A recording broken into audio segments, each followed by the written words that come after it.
네, 오늘 함께 하실 말씀은 창세기 3장 8절에서 13절로 함께 하겠습니다. 여호와의 날이라는 제목으로 말씀을 나누고자 합니다.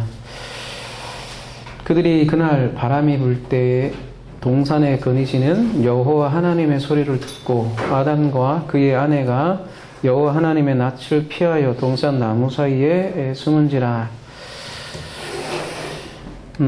지난주 말씀을 이에 그들의 눈이 밝아져 자기들의 벗은 줄을 알고 무화과 나뭇잎을 엮고 치마를 삼았더라. 이 본문에 이어서 이제 오늘 말씀은 이어지는 건데요. 눈이 밝아져서 자기의 벗은 줄을 알았다. 그래서 그 벗은 것을 무화과 나뭇잎으로 허리띠를 만드는 장면을 우리가 살펴보았습니다. 그리고 이어지는 본문이 오늘 본문인데 아담 부부가 동산을 거니시는 여호와 하나님의 소리를 들었다 이렇게 얘기하는데요. 언제 들었냐면 그들이 그날 바람이 불 때 동산에 거니시는 여호와 하나님의 소리를 들었다 이렇게 얘기를 하고 있는데요. 바람이 불 때 이렇게 번역이 되어 있는데요. 개역에는 그들이 날이 서늘할 때 동산에 거니시는 여호와의 음성을 들었다 이렇게 얘기를 하고 있는데요. 날이 서늘하다 이렇게 번역된 루하흐 요문, 루하흐는 영이란 뜻이죠. 요문 날이고요. 그래서 영의 날, 원어로 얘기를 하면 영의 날에 여호와의 하나님의 음성을 들었다 이렇게 얘기를 하는 거죠. 그러니까 단순히 날씨가 지금 이제 서늘하네요, 그죠? 지금 가을 정도가 서늘한데 날씨가 서늘할 때에 여호와의 음성을 들었다기보다는 영의 날에 하나님의 음성을 들은 거죠. 그럼 영의 날이 뭐냐? 구약에는 여호와의 날이라고 이렇게 많이 언급을 하죠. 여호와의 날. 많이 여호와의 날이라는 그 표현이 구약에 많이 등장을 하는데요. 여호와의 날은 어느 날이냐? 바로 심판과 구원이 이루어지는 날이 여호와의 날이라고 합니다. 근데 심판과 구원이 따로 있는 것이 아니라 함께 이루어지는데요. 우리가 요한계시록 강의 때 살펴보았듯이 심판과 구원은 동시에 일어난다. 그래서 선지서를 가만히 보면 항상 심판이 먼저 나옵니다. 그러나 심판을 얘기하는 것은 그 이스라엘의 회복을 위해서 회복의 마음이 담겨 있는 거죠. 그래서 심판과 회복이 항상 선지서에서는 함께 나오죠. 그래서 창세기 3장도 마찬가지입니다. 우리에게 심판의 모습을 오늘 본문은 보여줄 텐데요. 그 심판의 목적은 그리고 회복을 그린다. 우리가 죽음 없는 부활이 없듯이 바로 여호와의 날은 그러한 심판과 구원의 날이다 라는 사실 우리가 알 수 있고요. 신약으로 얘기를 하자면 성령의 날이다, 영의 날이다 이렇게 얘기를 할 수 있겠습니다. 영의 날을 요한복음 편으로 이해하면 보혜사가 오면 죄에 대하여, 의에 대하여, 심판에 대하여 세상을 책망하리라 이런 표현이 나와요. 요한복음 16장 8절에 그러니까 죄에 대하여, 의에 대하여, 심판에 대해서 엘렌코 드러낸다 이런 표현이 나와요. 그러니까 죄에 대해서, 의에 대해서, 심판에 대해서 드러나는 날이 바로 여호와의 날이다, 영의 날이다. 그 날이 바로 루하흐 용으로 이렇게 표현을 한 건데요.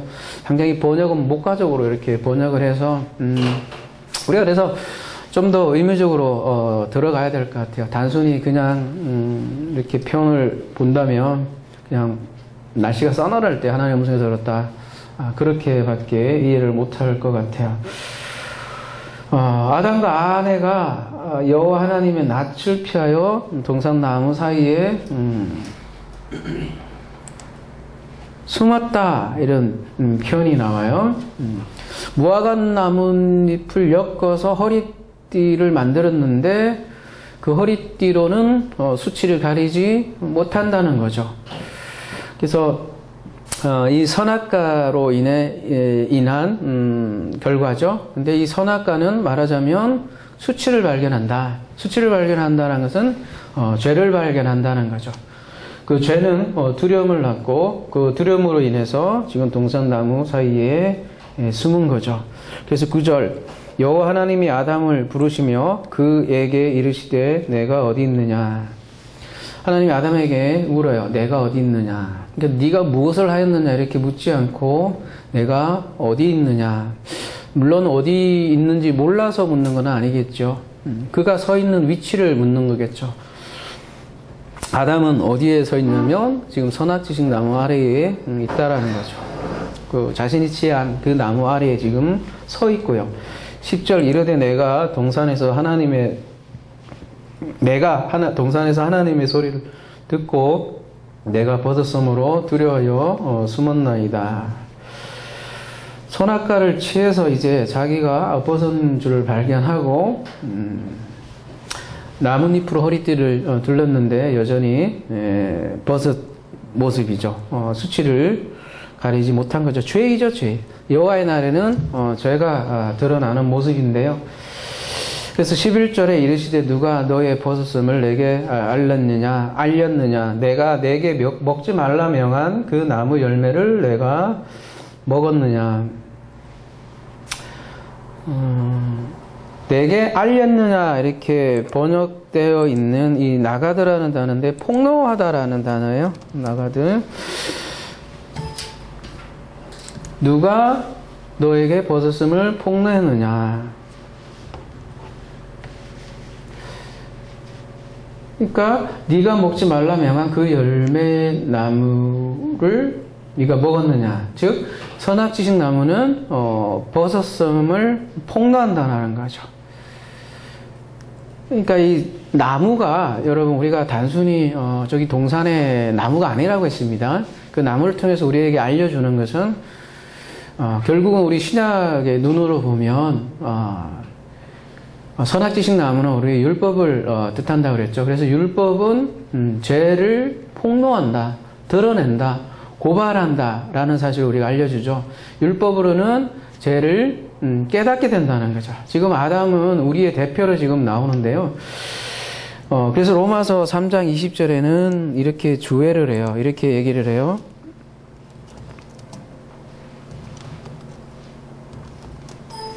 그러나 율법의 행위로는 그의 앞에 의롭다 하심을 얻을 육체가 없나니 율법으로는 죄를 깨달음이라. 이제는 율법 외에 하나님의 한 의가 나타났으니 율법과 선지자들에게 증거를 받은 것이라. 이게 이제 로마서 표현이고요. 오늘 창세기 3장의 언어로 얘기하면 선악지식 나무로는 죄를 깨닫게 하니라. 그 죄를 깨닫게 하는 것이 여호와의 날이라는 거죠. 단순히 너 죽일 놈 뭐 그런 의미라기보다는 죄를 드러내고 의를 드러내고 심판을 드러내기 위한 하나님의 목적이 담겨 있는 거죠. 선악지식 나무에는. 근데 그 선악지식 나무의 외에 하나님의 한 의가 나타났으니 이 표현이 로마서의 이 표현이 3장으로 얘기하면 그게 생명나무라고 얘기할 수 있겠죠. 그래서 로마서 5장 20절에는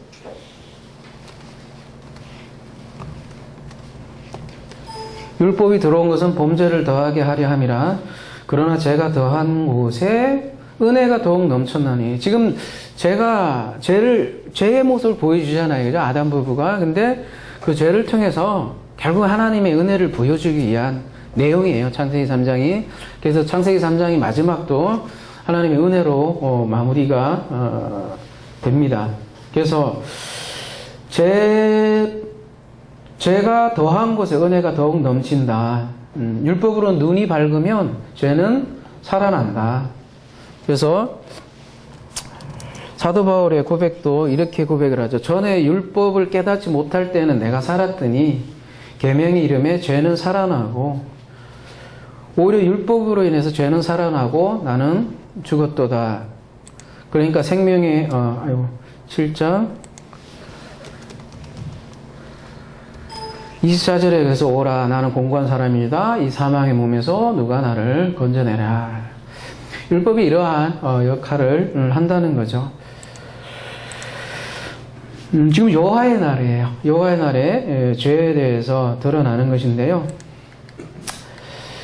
내가 내게 먹지 말라 명한 그 나무 열매를 내가 먹었느냐 이렇게 물어보니까요. 이제 아담이 이르되 하나님이 주셔서 하나님이 내게 주셔서 나와 함께 있게 하신 여자 그가 그 나무 열매를 내게 주므로 내가 먹었나이다.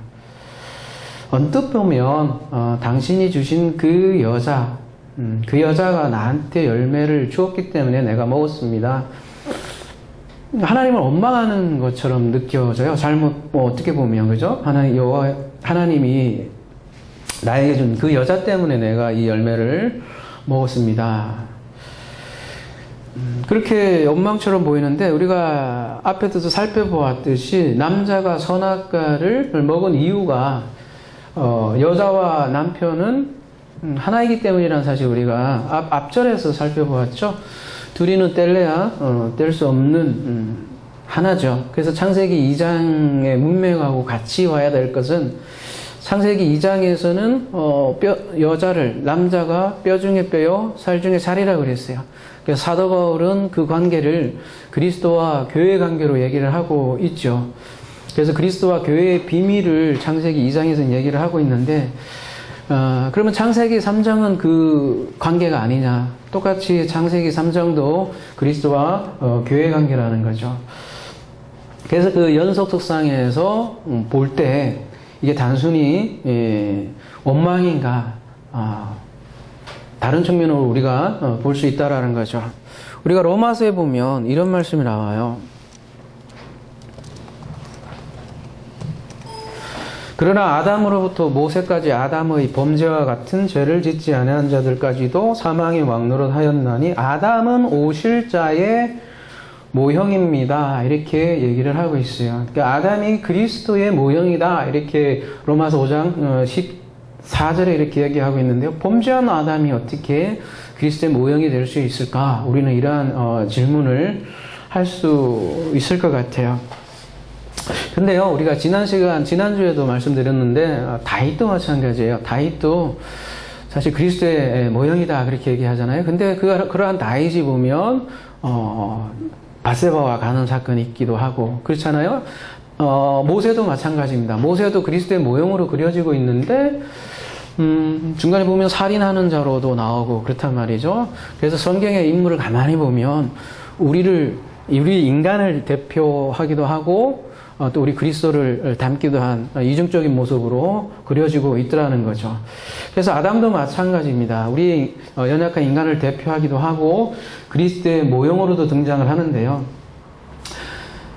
그러니까 창세기 3장의 아담이 우발적으로 타락한 것이 아니라 어떨결에 타락한 것이 아니라 예수 그리스도라는 은혜를 보여주기 위한 우리 하나의 이야기죠. 창세기 3장이 죄를 더하게 해서 그 죄가 더한 곳에 은혜가 더한 것을 보여주려고 하는 하나님의 의도인 거죠. 그래서 우리는 그 아담을 그러한 뜻을 모르며 계속해서 비난하게 된다는 거죠. 아담하고 나하고는 별 상관이 없는 인물로 되게 되고 아담을 비난하려고만 든다는 거죠. 근데 그 아담을 비난하려고 하지 말고 그 속에서 우리 자신을 발견할 문제라는 거죠. 그리고 또한 그 속에서 그리스도도 보아야 할 그러한 본문들이라는 거죠. 그러니까 남자가 여자와 함께 열매를 취했다는 것은 남자가 여자와 함께 했다는 거잖아요. 그러니까 로마서 8장 얘기에는 아담이 이제 로마서 8장으로 가볼게요. 율법의 모양이 됐다 그러잖아요. 로마서 8장 3절. 그리스도가 우리의 육신으로 온 것은 우리의 율법의 모양을 육신의 모양으로 보내졌다. 이렇게 로마서 8장에는 표현하고 있어요. 율법이 육신으로 말미암아 연약하여 할 수 없는 그것을 하나님은 하시나니 곧 죄로 말미암아 자기 아들을 죄 있는 육신의 모양으로 보내어 육신의 죄를 정하사. 갈라디아서 4장 4절은 때가 차면 하나님이 그 아들을 보내사 여자에게만 나게 하시고 율법 아래에 나게 했다. 이렇게 율법 아래에 나게 했다. 이렇게 얘기했어요. 그러니까 그리스도가 율법의 모양을 입었고 율법 아래 나게 한 것은 우리 때문이죠. 말하자면 말씀이 육신을 입었잖아요. 근데 율법의 모양으로 온 그리스도는 그래서 십자가에서 죽지 않습니까? 곧 그 남자잖아요. 이 아담이. 남자는 여자를 이함이죠. 그래서 그리스도와 교회의 유비의 관계를 이렇게 보여주고 있고 교회를 위해서, 그러니까 여자를 위해서 이 한 남자의 죽음이다, 이렇게 얘기를 할 수 있겠죠. 오늘 아담에게 네가 어디에 있느냐 이렇게 얘기를 하고 있는데 동산 중앙에 있죠. 그 동산 중앙에 한 나무에 지금 아담은 서 있어요. 바로 어떤 나무냐면은 선악지식나무죠. 그 선악지식나무인 동시에 생명나무인 그 한 나무 아래에 이렇게 있는데요. 신약으로 얘기하면 그 동산 중앙 골고다 언덕이죠. 그 골고다 언덕에 십자가가 나무로 세워져 있죠. 거기에서 그리스도는 벌거벗음을 당했고 거기서 엘리 라마 사막다니를 외친 것이죠. 그래서 율법의 모양을 입고 온 그리스도는 교회를 위해서 죽임을 당한 거죠. 남자와 여자는 하나이기 때문이죠. 그래서 그리스도는 죄의 모양을 입었습니다. 율법을 따라 났습니다. 그리고 나무에서 죽음을 당하죠. 그리고 그 죽음이 우리의 죽음이 되죠. 그 날을 바로 여호와의 날이다, 그렇게 얘기를 하는 것이죠. 그래서 아담이 그리스도의 모형이다, 이렇게 로마서 5장에서는 그렇게 얘기하는 거죠. 아담은 이렇게 표현해요. 여호와 하나님이 내게 주셔서 나와 함께 하신 여자, 이렇게 표현을 하고 있습니다. 요한복음 몇 군데 가볼게요.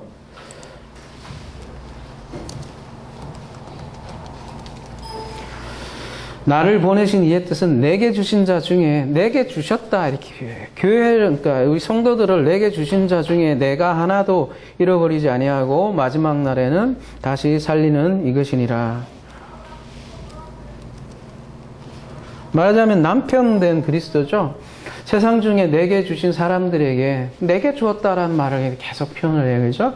내가 아버지의 이름을 나타내었나니 그들은 아버지의 것이었는데 내게 주셨으며 그들은 아버지의 말씀을 지켰나이다.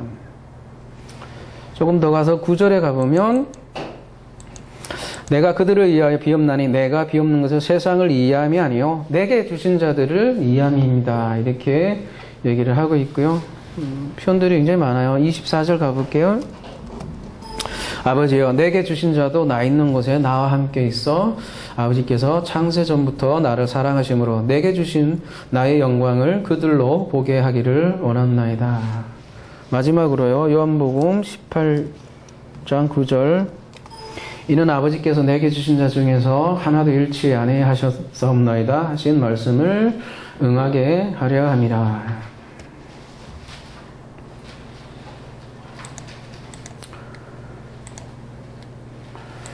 13절까지만 볼게요. 여호와 하나님이 여자에게 이르되 내가 어찌하여 이렇게 하였느냐. 여자가 이르되 뱀이 나를 깨므로 내가 먹었나이다. 여자가 어떻게 보면 교회적이죠. 교회. 여자는 지금 뱀의 유혹으로 선악과를 먹은 거죠. 그래서 우리가 뱀의 실체에 대해서도 자세하게 살펴봤는데요. 뱀은 사탄이죠. 옛뱀 곧 사탄. 마귀라고도 하는 그 요한계시록에도 나오죠. 사탄. 근데 우리가 이제 사탄을 생각할 때 공포 영화 속에 이제 사탄 그죠? 어떤 신화적인 존재로 자꾸 생각을 해서 문제죠. 사탄이죠. 근데 이 사탄은 사실 그런 공포 영화 속의 문제가 아니라 우리 실질적으로 현실에 영향을 미치는 실제적인 거라는 것이죠. 근데 구체적으로 어떻게 영향을 미치냐? 거짓 선지자를 통해서도 역할을 하고 우리의 영을 통해서 역할을 한다는 거죠. 우리가 거짓 선지자가 사탄이다 이렇게 얘기를 할 때 많은 사람들이 그거 아닌데 뿔 달린 귀신인데 이렇게 생각을 많이 하는 것 같아요. 그렇게 생각하니까 오늘날 이 창세기 3장의 뱀이 오늘날도 있다라는 사실을 그래서 잘 알지 못한다는 사실이죠. 오늘날도 여전히 뱀은 존재하고 뱀은 여전히 우리 교회를 유혹하고 있다는 사실이죠. 예수께서 신약에 가보면 바리새인들을 마귀의 자식들아 이렇게 얘기를 하는데요, 그죠? 거짓 선지자가 뭐 이상한 사이비 그런 쪽으로 많이 생각하지만 가장 종교적이고 가장 전통적이라고 생각하는 바리새인들을 예수께서 마귀라고 얘기했을 때 굉장히 심각한 내용이죠. 오늘날도 마찬가지로 바리새인들로 가득하다라는 거죠. 근데 그 바리새인들은 뭐 외식주의자로 이렇게 생각을 많이 하지만 가장 전통적인 으로 보이는 가장 종교적으로 보이는 사람들이란 말이죠. 오늘날로 얘기하면 가장 훌륭하게 보이는 사람들이 곧 마귀의 역할을 할 수도 있다라는 사실이죠. 그러니까 마귀는 강명한 천사를 가장한다고 하잖아요. 나 마귀다 이러고 하는 게 아니라는 거죠. 가장한 훌륭한 모습으로 사람들을 유혹하고 있더라는 거죠. 그래서 그러한 유혹으로 계속해서 지금도 우리가 선악과를 따먹고 있다라는 얘기죠. 그래서 이렇게 바리새인들이 마귀라고 생각하는 이들이 굉장히 적어요. 그런데 더 나아가서 궁극의 사탄은 누구냐면 바로 나 자신이라는 거죠. 그 마귀하고 하나 된 내가 곧 사탄이죠. 사탄이라 하나님을 대적하는 자거든요. 베드로가 오늘 이제 지난주 본문이었군요. 마가복음 그죠? 베드로가 그렇잖아요. 베드로가 그리스도의 뜻을 반해서 그죠? 하나님의 일이 아니라 사람의 일을 생각하니까 베드로 보고 사탄이다 이렇게 얘기하듯이 하나님을 대적하는 내가 곧 궁극적인 사탄이라는 거죠. 그래서 사람들은 자신이 사탄일 수 있다는 생각을 한 사람이 거의 없어요. 근데 이게 굉장히 중요한 내용이고 본질적인 내용인데 사탄을 어떤 외부에다 둔단 말이죠. 그것도 외부에 두는 정도가 아니라 굉장히 신화적인 존재로 저 어떻게 공중에서 뭔가 그죠? 사탄 군단이 있어서 막 사탄하고 천사하고 싸우는 뭐 그런 어떤 신화적인 생각으로 많이 하는데 곧 내가 곧 하나님을 대적하는 사탄일 수 있다는 사실이 굉장히 중요하고요. 그러나 사탄으로 고발되는 사건이 여호와의 날인 거죠. 그게 심판이죠. 마귀의 말을 따르면 마귀가 되는 거죠. 마귀의 자녀가 되는 거 아니겠습니까? 그죠? 마찬가지로 여자와 뱀은 별개의 존재가 아니다라는 사실을 우리가 알아야 되고요.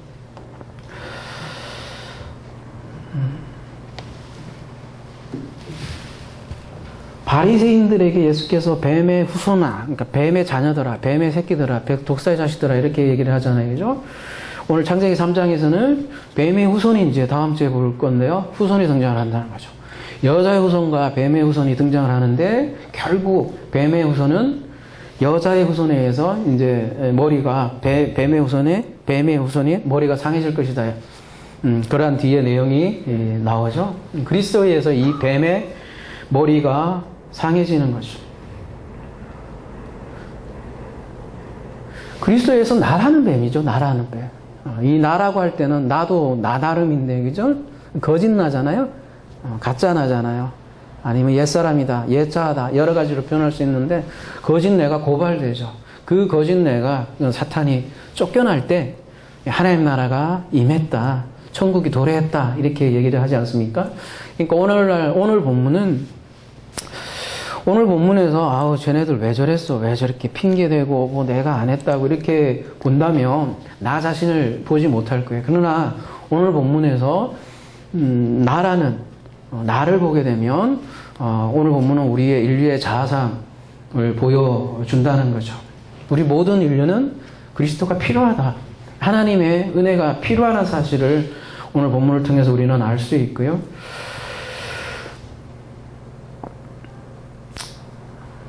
뱀의 후손이 되어버린 내가 심판을 받는 날이 바로 여호와의 날인데 그러한 여호와의 심판이 있는 그곳에 또 하나님의 구원이 임하는 날이 여호와의 날이니까요. 두 가지가 함께 있는 날이죠. 그 내용이 또 다음 주에도 이어지겠죠. 그러니까 여호와의 날은 심판의 날이기도 하지만 또한 구원의 날이죠. 여기에 하나님의 지혜가 있는 것이죠. 우리를 생명으로, 즉 그리스도로 생명으로 인도하는 하나님의 놀라운 지혜가 담겨 있는 곳이 창세기 3장이죠. 그래서 하나님의 선악과는 우리를 약올리고 골탕 먹이는 것이 아니라 하나님의 지혜라는 사실을 우리가 알 수 있는 것이죠. 성경에 이러한 수많은 지혜들이 가득하겠죠. 그러한 지혜를 알아가는 것도 우리 성도로서 하나의 재미이기도 하고 인생을 살아가는 맛이기도 하겠죠. 이러한 지혜를 알아가며 이러한 지혜의 풍성함이 넘쳐나는 저와 여러분이 되기를 기도합니다.